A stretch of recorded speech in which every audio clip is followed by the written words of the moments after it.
Alright, I wanted to do the after shot after the 8th Army moved towards Stanislaw, and you can see,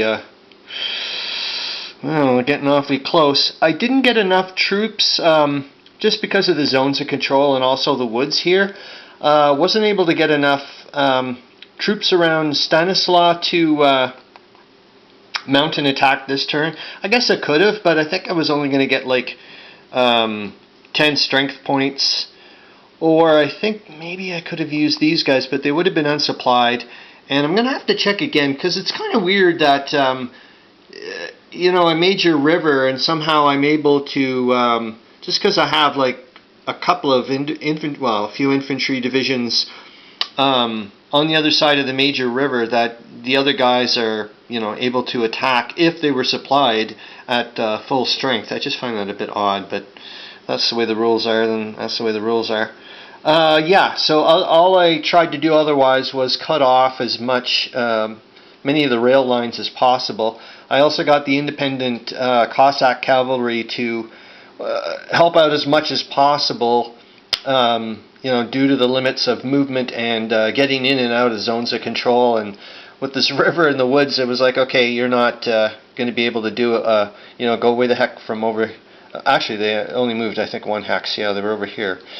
But because of the zones of control and getting in and out, and the river and the woods, that's as much as they could do. And the other one was here. I was just kind of worried. I don't know if what the Austrians are going to be up to, if they wanted to try and hop the river here and kill the river bonus. So I brought the Cossack cavalry over there. Yeah, and that's it. So now we're going to go off to the combats for the Russians. It's not going to be as many as before, and holy smokes, I don't know what in the world's going to happen here with the Russian 4th Army scattered all about Katowice, Krakow, and Tarnow. That's just going to be, well, I think the tail end of September is going to be like, whoa.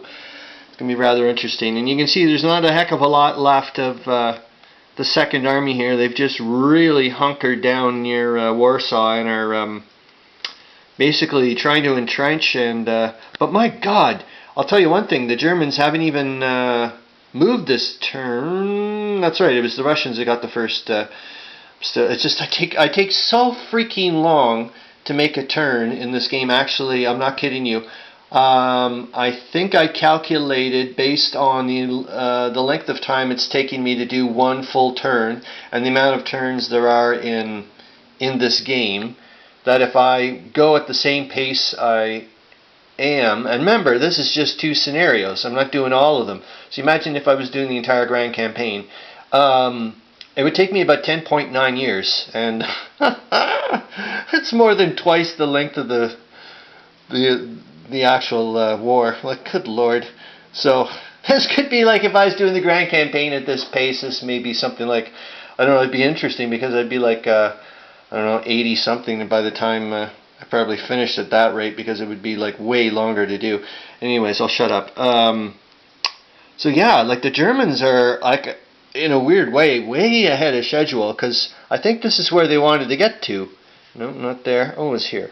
But anyways, they got the spot. There it is. Yeah, that's that spot. They haven't converted it to German rail yet, but they're on their way, because that's their first converted German rail thing. So holy smokes! I think I'm getting to the point now. With the 8th Army, and remember, from what I've been reading up, is that the Germans weren't, maybe I'm wrong, but I think I'm right from what I was reading, that the Germans were not, they seemed to be, like, they fired a lot of commanders and whatnot based on inaction more so than failure. I'm not saying it was like all the time, but you know what I mean, tended to, like, you seemed to have like a better chance of it. Like if you failed once or something, I think it wasn't like, that's it, unless of course I guess it was massive. But so I'm wondering now, with that pressure of inaction, that they really have, it's just been very defensive, the Germans have, along the Pregel River here in Königsberg. I'm wondering if now is the time, because it's pretty bloody obvious that The Russians have no intention here. The Second Army have no intention of advancing anymore. I mean, if they're hunkering down, I mean, everybody can see that. So I'm wondering if it's like, well, we're way ahead of schedule, so why not divert a heck of a lot of these troops and push the First Army completely out of the way? Because, my God, look at the Germans. They are way, way, way into Russian territory here. So they just need to get rid of them over here. And yeah, I didn't realize that the Germans were in such great shape in the long run. But like I said, if you look at it from the war perspective or the game perspective of how to win, they're in bad shape. Their demoralization is like massively high compared to the Russians. And you add that in with the Austrians, is like they're in deep, deep, deep trouble. So yeah, I don't know. We'll see what happens. And here with the Russians, looks like they're collapsing each flank of the Austrians here. Like the 8th Army for the Russians are just like, going straight towards Stanislav pretty good, and got that flank gone. So yeah, the Austrians, like I said, are thinking about withdrawing towards Przemyśl. So okay, off to the combats.